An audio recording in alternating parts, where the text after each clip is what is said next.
Okay, so welcome. So this is the first exam for group behavior, and I posted a study guide last week. And I guess, I want to be as useful as I can to help you prepare uh, for the exam. Hopefully you've already started preparing a little bit and might have some questions.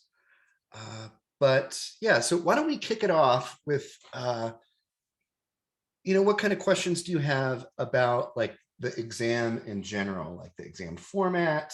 What happened to my camera? The exam format, what's going on? Did my camera just like zoom out? All right, that's weird. How many questions are there? There are 42 questions. Some of the questions are, well, all of them are multiple choice, right? But some of the questions that are like cover much more central material are worth up to a maximum of 4 points. Most questions, like 90%, are like 2 points. And then some of the middle of the road questions that are, more, I think, more important and cover more broad themes. Those are worth three or 4 points. So hold on, let me see what's going on with my camera. This is kind of jarring that I had it all set up and then it just did that. Okay. All right, so yeah, 42 multiple choice questions. And maybe it would be good to kind of like segment this so that like, let's try to get questions about the exam in general first, and then we can dive into some of the content in the study guide and stuff like that. So what other questions do you have just about the exam in general? And it did it again. This is weird.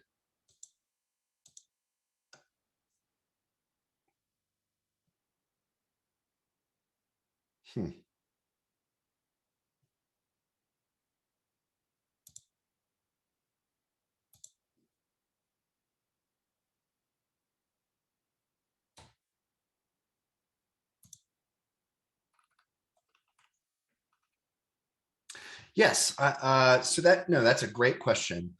Is the exam curved? Yes. Well, it's technically not a curve.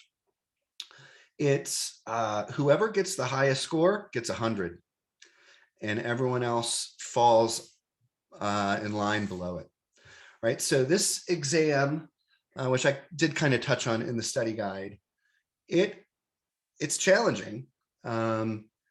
It's not likely that anyone is going to get 100, right? But that's okay, right? I attempt to really tap in to your comprehension of the material, and not so much nitty gritty details about everything, but how the material, like the general theme of the material, number one, that's worth the most points. And then some, it taps into some of the nuanced stuff. I would say for most of the papers, I certainly wouldn't be focusing on like the method and results section in your preparation. I would look at probably the discussion and the introduction sections. But yeah, so it's set up to really test to the max your understanding of the material. So it's the test, I basically made the questions off of the study guide. That said, this, as you've probably noticed, the study guide asks, kind of general questions, right? So it's asking you to kind of focus on a particular topic. but it's not oftentimes the bullet points, the things that you're being suggested to study is more of like a broad thing, like understand the general concept of satiation and substitution, for example, and the need to belong, right? You could get a variety of different questions about that, right? But if you know the general distinction between those two things and maybe what the implication is of them, you should be good to go on the test.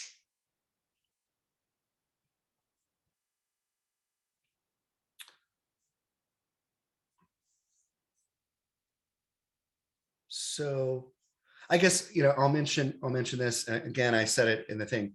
This is it's an odd, like, do not expect to get 100 on the test. It's very likely you're not going to know the answer to a lot of the questions, and that's perfectly fine. It does not indicate that you're going to get a failing grade necessarily, right? It just, you know, uh, yeah, there's no ceiling to the test. It's you come in and express what you know, and how you perform relative to everyone else in the class is what dictates the grade. Okay, are they evenly spread between units, or do you focus more on the last few? They're actually pretty evenly spread. There are some, like I'll say, I think one area that's slightly overweighted is the ostracism area.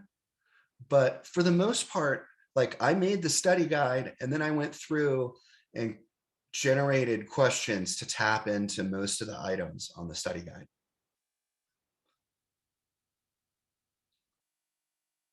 So, okay, when will you find your grade from the test? Like after everyone is finished?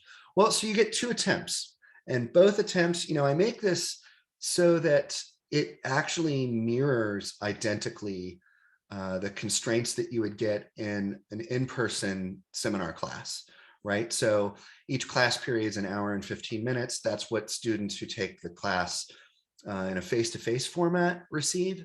And so um, you get an hour and 15 minutes, but you have 2 attempts, which is actually an advantage over the in-person version. After the first attempt, you'll see what you got incorrect, right? And you'll be able to go back and take the test a second time.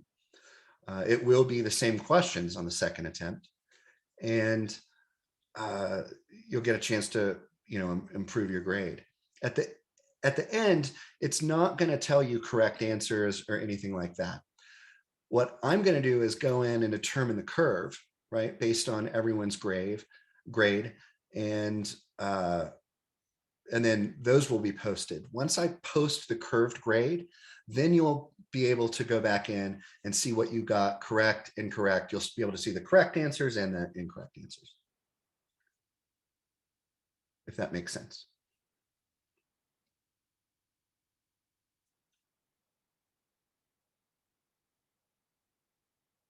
And so, yeah, just to kind of recap, because, just to be clear on this, right? So the test is going to open tonight at midnight. So Wednesday at 12 a.m., right?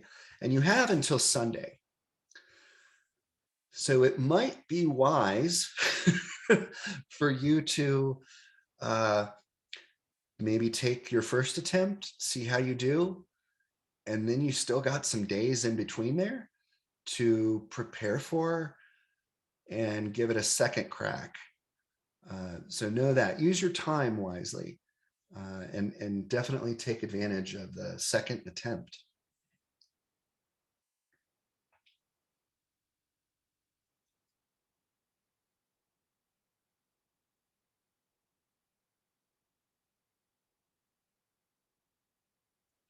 So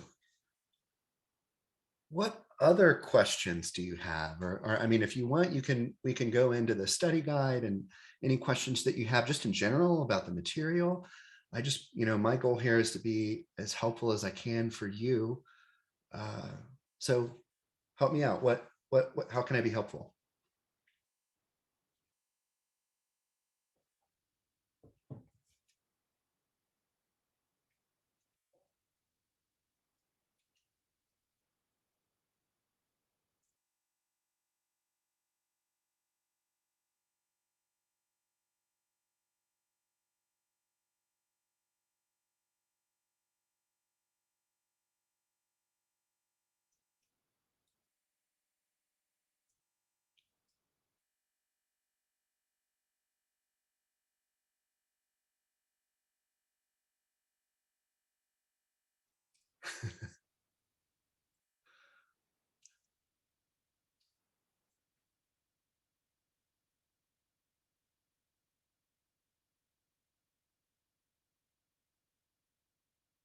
Okay.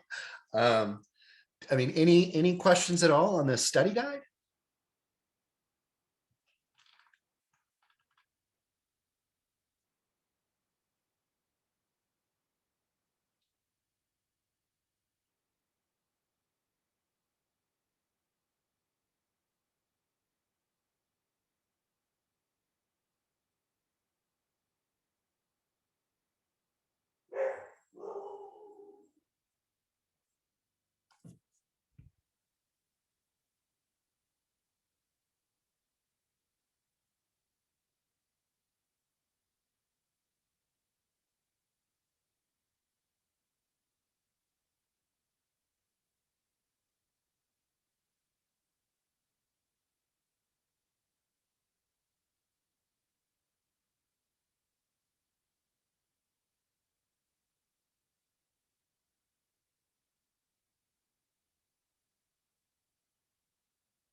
Okay, thanks, Heather. Well, so I guess, what I was kind of thinking the way I've done this in the past is, you know, there's obviously a lot of content, right? I mean, this is a rich with material for sure. But I typically don't, just there's too much to go over. But if you have specific kinds of areas that you might be a little shaky on or concerned with, I'm happy to try to, uh, you know, go into some detail on those areas. Like, is there a specific topic like um, social exclusion or something like that? Or maybe it would be helpful, like, okay, so we read, I'll just kind of structure how I kind of generally think about what we've gone over so far.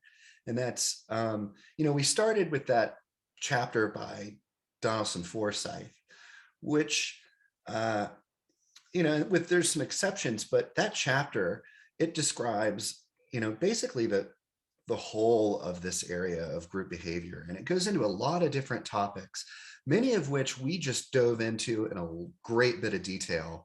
Um, paper by paper, we're kind of reading some of the main themes in the field of group behavior. I think the first one, it's tremendously important in terms of orienting the class, just to start off with this idea that we all have a fundamental need to belong, that in fact are we are we naturally form groups, and when we do, it feels good, and when we don't, there are consequences. And so after and we have metrics that like whenever we feel included, we will our motivation to seek new relationships will be diminished.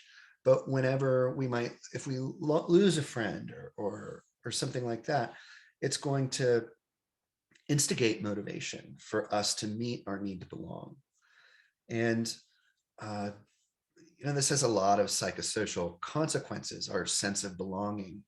And then we kind of go into what the consequences of not meeting the need to belong, or whenever your need to belong is threatened, what happens. And so this whole area of social exclusion, I tried to kind of paint this picture that well, first, we're tremendously sensitive. All human beings are tremendously sensitive to being socially excluded. Uh, it doesn't matter. I mean, if you are ostracized, it hurts. And it doesn't matter if you like the people who ostracize you, like I'm going kind of into this, the KKK won't let me play paper. It doesn't matter if you hate the people who ostracize you. being ostracized still hurts. And so we're tremendously sensitive to this. So one aspect that you can use to kind of see how sensitive we are is that, just how this cyberball paradigm that has been used very broadly to examine hypotheses about ostracism and social exclusion. Look at what it is. I mean, it's a stupid internet game with stick figures, and sometimes people don't get tossed the ball, and that elicits ostracism effects. On one hand, it's easy to think, oh, well, that's not a great test. Why don't you do something stronger? Well, that's precisely what makes it a good test. It's using a minimal eliciting condition, right? It's showing that even with this stupid stick figure game, we can get people to have profoundly strong negative emotional reactions and changes in their motivational orientation, the degree to which they conform to restore their belonging, all kinds of outcomes from a silly little stick figure internet game, right? And so that kind of goes into, how does cyberball relate to the minimal group paradigm, right? Well, we're using a way of eliciting ostracism that's so silly, yet people have these, huge emotional reactions to it. So I'll give you a little bit of additional kind of background on this area, right? Originally, when Kipling Williams started doing ostracism research, he didn't start with cyberball. They did a variety of different studies that were in person. And so, for example,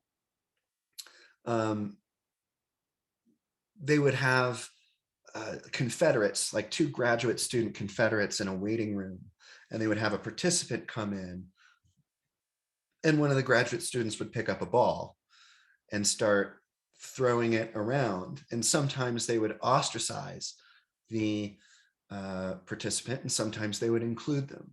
And so the first manipulation, it was a similar ball tossing paradigm in person, but they quickly had to stop. And it wasn't because they were distressing the participants. It was actually because the graduate students who were sitting there for 8 hours at a time, excluding people, were being emotionally affected, because it hurts to constantly reject someone for no good reason, right? And so there were some ethical things that came out of that, and the effects were pretty profound in those in-person studies, and it's kind of even more meaningful that they can achieve similar effects with a little internet game. Okay, so that's so we did need to belong, we did social exclusion or ostracism. Those are kind of like flip sides, right? Need to belong is, we need to have that need, but ostracism is like a threat to that need.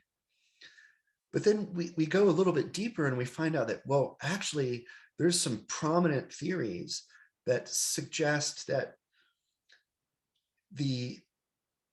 your actual self-esteem, like how you feel about yourself, your sense of self-worth, right, really is like a meter, a sociometer, right, that assesses how included versus excluded you feel, right? So something is personally, like, our feeling, the very feeling of high self-esteem or low self-esteem, right? The way, what causes that is our sense of belonging to groups, right? And we're tremendously sensitive whenever that's threatened. And so ostracism really will tank your self-esteem. And then, we talked about how these differences between trait and state self-esteem. And so you can think of like state self-esteem. Well, you can think of trait self-esteem as like your average, right? Like if I measured your self-esteem, 20 times a week and then averaged it, that would be your trait self-esteem. It's how you tend to be, right? Your state self-esteem is how you feel about yourself at a particular point in time, right? And so uh, what's kind of been uncovered is that the variability in your self-esteem, how your self-esteem is affected by situational factors, right? So if you got a good test, a good grade on a test, how much would that influence your self-esteem? How much would it make it go up? And if you got a bad grade, how much would it make your self-esteem go down, right? And what's been found is that, so these are called contingencies of self-esteem. And what's been found is that people whose sense of esteem is highly contingent on meeting some kind of external circumstance or criterion, this is actually, you could say it's a more important way of looking at self-esteem than simply looking at your average trait self-esteem. Because when your sense of self-worth is contingent on meeting some kind of external criteria. In other words, how you see yourself as good or bad, if that changes with, day-to-day, events in life, it suggests that there's something off about an underlying sense of self-worth, right? So ideally, you would want to have non-contingent self-esteem, a sense of self-esteem in which you feel yourself as worthy of love and respect, despite whether or not you get a bad grade or, you know, whatever happens in life, right? So this work, kind of highlights how, whenever you have high self-esteem, you don't really need it. If your self-esteem isn't contingent on meeting external criteria, right? If that suggests that you truly have a strong sense of self-worth, right? And so this paradox arises that people who feel worthy and valuable about themselves tend to have less of a need to esteem the self in the first place, right? They're not seeking validation that they're a good person because they inherently feel themselves as a good person. So people who have high self-esteem don't need it. If you think of self-esteem as a state or a verb, right? That we're esteeming the self. And then we talk about some of the downsides of self-esteem, right? In this Crocker and Park paper, right? Where there are severe costs when people kind of orient their life towards seeking high self-esteem. Whenever people are, for example, if you're taking a test because it's going to make your self-esteem go up, well, I don't know if that's necessarily a great reason to take the test. I mean, the real reason to take the test or to learn something, for example, is because you want to learn it, not because it'll make you feel like a rock star student, right? And you can see that when we're pursuing that feeling of being a rock star student, for example, rather than just learning, that this creates a reinforcement situation, much like a drug would, right? Where we can get hooked on esteeming the self, and we seek, we can become addicted to the rush of high self-esteem, and unfortunately victims to the down of low self-esteem.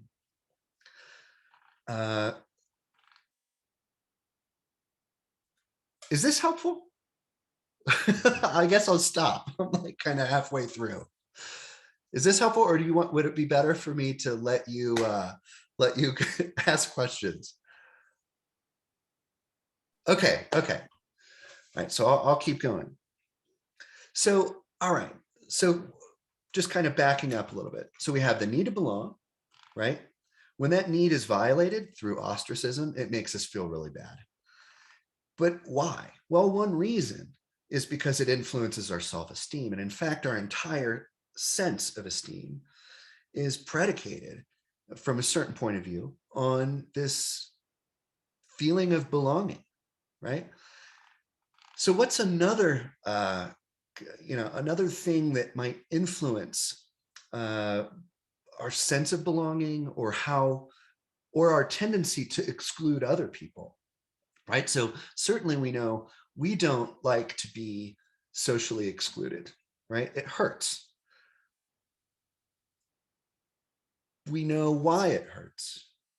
So the next kind of question, I think, is, well, what drives us to exclude people, right? What, I mean, it's the go-to strategy to punish people, right, is to ostracize them, right?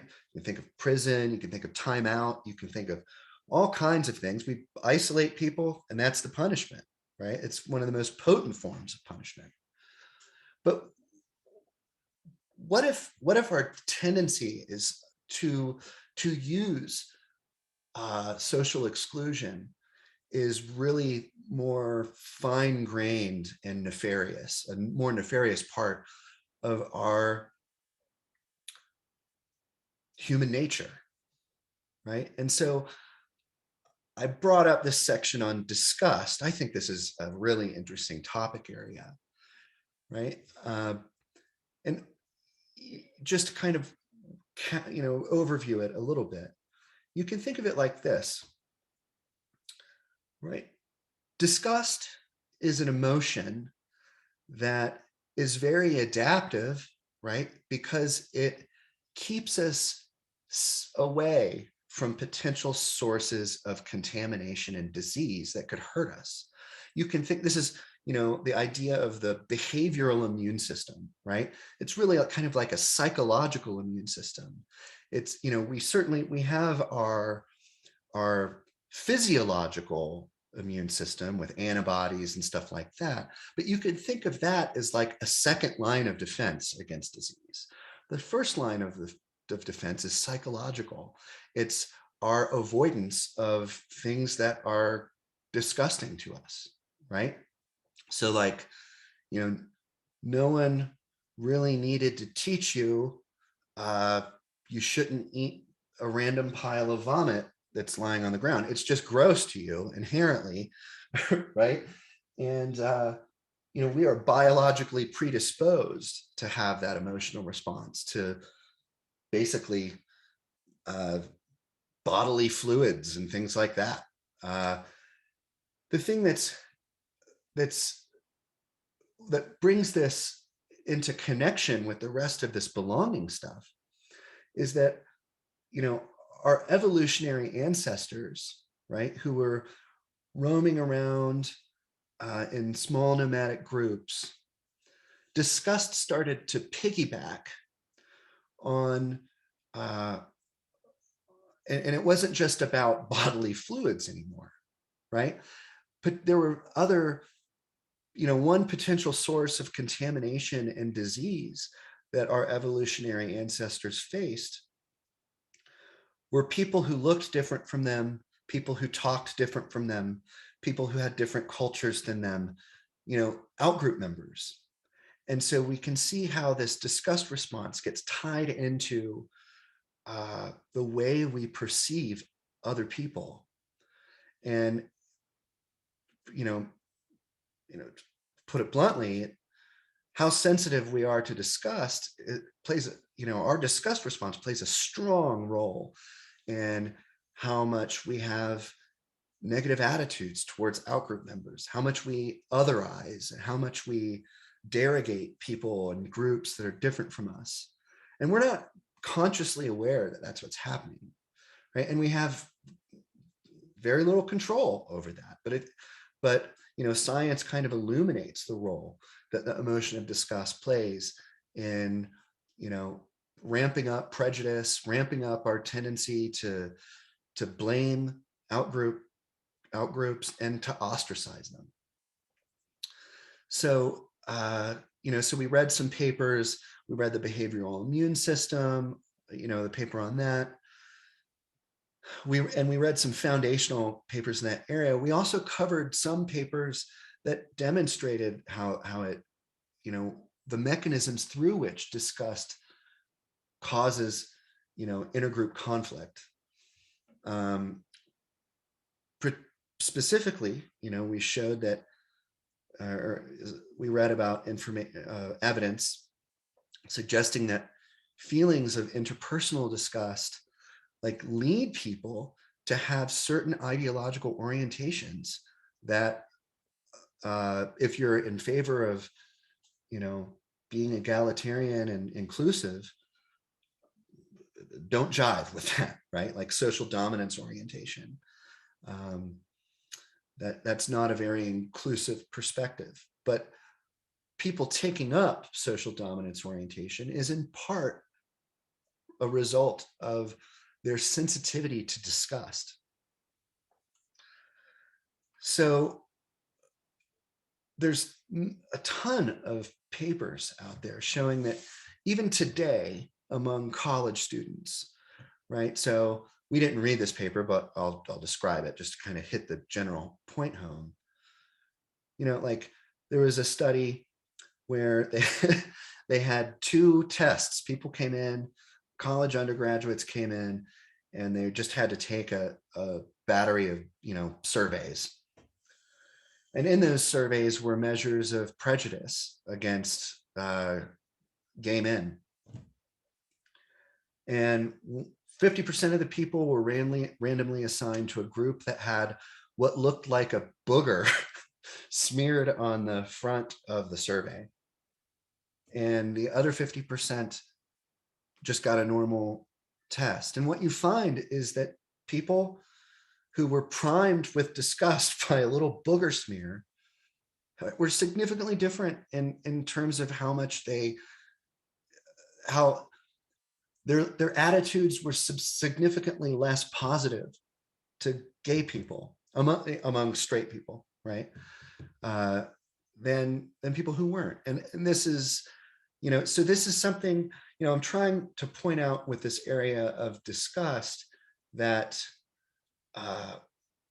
we're biologically kind of predisposed through our disgust response to exclude and therefore to use exclusion as a form of punishment.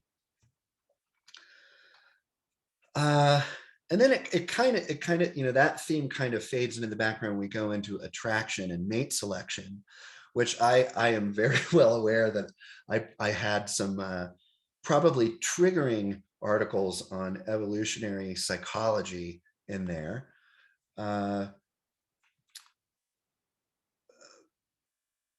So a lot of students certainly push back, like for example the sexual strategies theory. So I assigned a paper that goes over sexual strategies theory and suggests that differences in sex among straight people, right, are predicted by evolutionary theory, right? Like we went into parental investment and what are men tend to be attracted to and what are women attracted to. And this all sounds really like this is just the way it is. I think, and then I assigned another paper that's more recent, a recent replication of it, because a lot of people tend to think it's not like that anymore. That original study was done, in 1993. A lot's changed, but the evidence is still there that this is these factors are still having an influence on attraction, how we select, what criteria each sex uses to select, a partner, a short-term partner, a long-term partner. One of the reasons why I like to assign this is because it is, well, I mean, there's a lot of data across a lot of cultures, but it is hard to square away oftentimes with the way that we do actually see ourselves, and what we're, clearly no one consciously is going to say, well, I'm really attracted to her because of her hip to waist ratio, or I'm really attracted to him because of his physical dominance. Most people aren't gonna say that. I think the reason it's important to see this overwhelming data is that it presents us with an opportunity to actually moderate how we act, right? If the science is suggesting that we behave in these ways, that we're biologically predisposed by natural selection to behave in certain ways, and those things run counter to the way that we want to be, right? Well, the only hope that we have of living a life that is more in accordance with our own moral and ethical values is by understanding what we're driven to do in ways that run counter to them, right? And so, I tried to focus a little bit on, some really low level evolutionary phenomenon that predict attractiveness, whether or not we get into a long-term relationship or a friends with benefits situation or whatever, right? Like how natural selection can predict this and how it might, for many of us might be kind of jarring, and we don't want to behave in that way. Also went over that, the suffocation of marriage model. I think this paper is, and it was really long. I'll give you that. It's a long paper, but it's such an interesting way of looking at how over time, over history, the, the, the motivation and what relationships are supposed to fulfill, how that's changed in our culture, and how oftentimes now, I mean, people are so tremendously selective in terms of a long-term partner, whether, and I'm not saying that's good or bad, but why does that make it more challenging to sustain a long-term relationship? Well, if we're constantly relying on one person to meet our self-esteem needs, or self-actualization goals, or all of these things, right? That takes a lot more work than a relationship would if what was expected of it was defrated, right? or if we didn't have such high expectations for a partner, it would be easier to maintain the relationship, right? And so I thought that they had a pretty cool analogy with the Mount Maslow thing, and how over history the way that we approach and the expectations that we have and our motivation towards long-term romantic relationships, how that's changed, for good and for bad, right? So I guess that's my general overview or summary of what we've done this far. Now, what questions do you have? I hope that made some sense.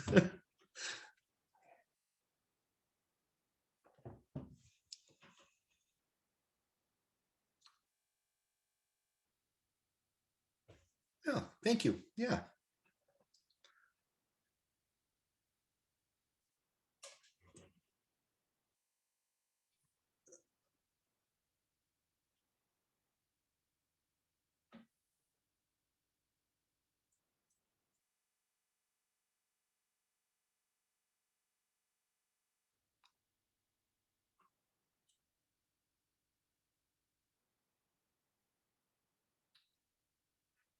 So did you have any additional questions or?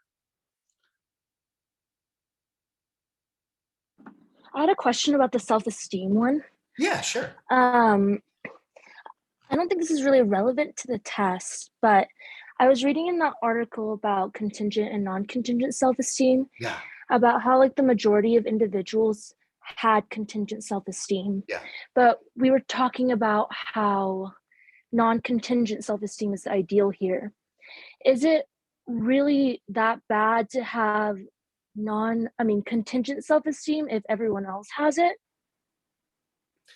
Well, I think I mean, I'm hesitant to make a judgment about good or bad, right? But um, essentially, what, and also keep in mind that no one has perfectly non-contingent self-esteem and no one has Right. completely contingent self-esteem. This is a continuous measure, right? Where people are going to vary, right?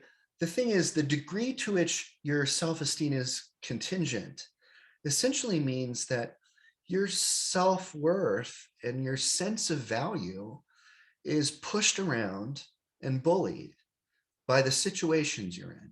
It's not stable, right? Whereas non-contingent self-esteem is like, you know, the recognition that even if something horrible happens, even if you make a mistake, there's a fundamental implicit understanding that you are worthy of love and respect and value, and that nothing shakes that, right? It's not contingent on some kind of external circumstance. So, I mean, there's certainly, you could say that there's benefits to having contingent self-esteem. So, you know, like if you're seeking self-esteem, that could provide additional, like, for example, I just use, like the student thing, because I think it's relatable and an easy example, but like, if you consider yourself and take a lot of pride in being a good student, well, that might serve a motivational function. It might help you study and things like this and be a better student. The issue is the motive to esteem the self and feel like a good student is secondary to the actual goal of being a good student, right? The goal should be to learn, not to feel good that you're a good learner. You see what I'm saying? So the person with the non-contingent type of self-esteem, um, that sense of self-worth is already there. Does that make sense? Got it. Yeah, that Yeah. makes a lot of sense. Thank you. Yeah. Thank you. Mhm. So I mean, yeah, there's good or bad, good and bad things. So I'll briefly go in a little more detail on this, right? So, uh, point two under the Ryan and Brown thing, like, what is introjection and how does it relate to contingent regard? Okay, so what is contingent regard? Well, they described in that paper, right? Say you were a child, and when you grew up, you were into sports, you played soccer, and you felt like you were loved more whenever you performed well than if you didn't, right? Your father, for example, was really, we're going out for ice cream and you get everything you want for the week and you're not grounded anymore, right? If you got a goal. But if you didn't get the goal, you could do better, right? Well, that kind of sets the stage for the development of contingent regard, right? Where you feel like you're more worthy, you're a more valuable, lovable person if you meet certain criteria. And when this happens in childhood, it sets the stage for this very fragile and contingent style of self-esteem. And the way what happens is it creates this way of interacting with the world called introjected regulation, where essentially the high of high self-esteem and the low of low self-esteem, whenever your self-esteem is contingent, are used as the fundamental motivating features, right? For what you do, right? You do things instead of doing the thing for the end in itself. The hit of self-esteem is what you're doing it for, right? So it's all about essentially the drug of feeling good or feeling or self-punishment of feeling bad, right? Instead of it being about the end in itself. So shifting our motivations then could really help with that, is what you're implying? Yeah, absolutely. So yeah, ideally, rather than being, I mean, in an ideal world, people would have more autonomous motivation, right?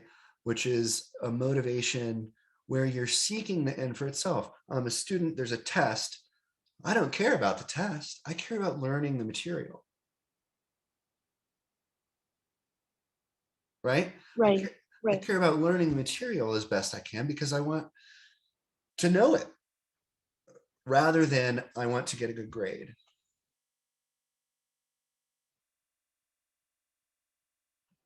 That makes a lot of sense. Thank Uh-huh.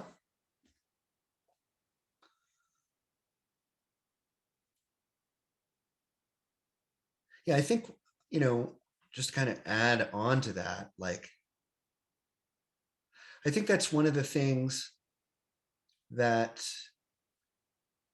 in this class, I think I get the sense that a lot of people are um, maybe one of the first times they've been exposed to self-esteem is maybe not as healthy as they thought it. I mean, most people, when they think of self-esteem, you want high self-esteem, but there's quite a bit of literature stemming from 1980 on that demonstrates that having high self-esteem actually might be detrimental. It depends on the variability of the self-esteem, like how self-esteem is used as a motivating factor. And having high self-esteem can be bad. Pursuing self-esteem can be unhealthy. I think that's something that oftentimes students aren't exposed to uh, and, until they get to this class. But pursuing that self-esteem is only natural because of the need to belong, right? I like where you're going. Sure, absolutely, right? We have this overarching need to belong, and it and it is simply a measure, or our self-esteem can be thought of as how included and excluded we feel, right? And so, uh, from that kind of perspective, you can almost see how like if you had highly contingent self-esteem, failing the test is almost like I'm being ostracized from the good students group, right? The threat has to do with belonging, or it can be construed. Right.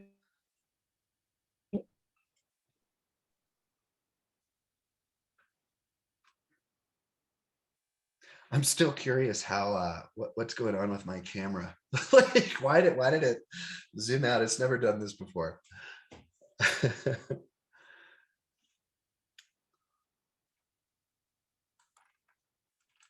Well, let me ask you this. Of the papers so far in this class, what's So been your it's favorite? only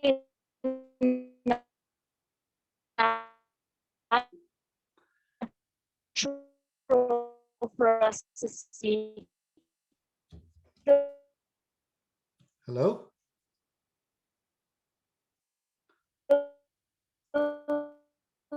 I'm sorry, Vanna, I'm not, you're really breaking up on my end.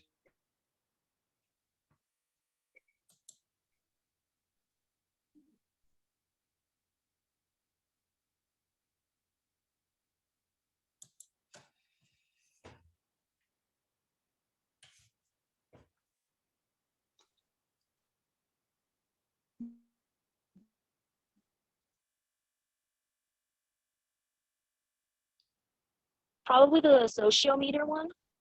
Hello. Okay, now I can hear you. I'm sorry, what did you say? Probably the sociometer one was the most beneficial. Oh, okay, okay. Yeah, it's an interesting paper, right? If you noticed, it was written, um, Baumeister and Leary wrote Need to Belong in 1995, and Leary wrote the sociometer one in 1995 as well, right? So you can see that there's definitely a connection here. Same author, same year. He was really, really into that. Well, I'm glad you like that.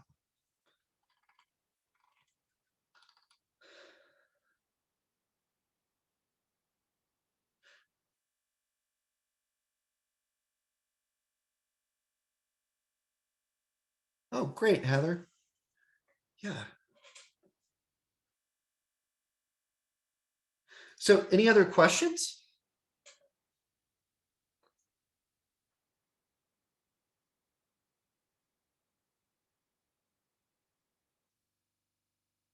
No? Okay. Okay, good. So yeah, absolutely. I'm if you have any questions, feel free to send me an email. Happy to help. And yeah, I hope this was somewhat beneficial to you, and good luck on the exam. Again, I want to emphasize, don't go into this exam. You're not going to get every question right. Just know that, right? It's not, there's no intention of being tricky. It's just, there's a lot of content, right? And uh, yeah, so I just don't want people to get anxious if, there's a couple questions that they don't get, and right. Yeah. It's graded differently in this class. So good luck. And yeah, thanks for coming to play today.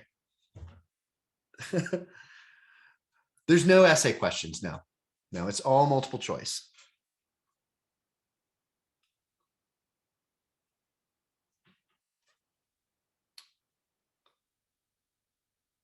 Yep. Perfect. Thanks, everyone.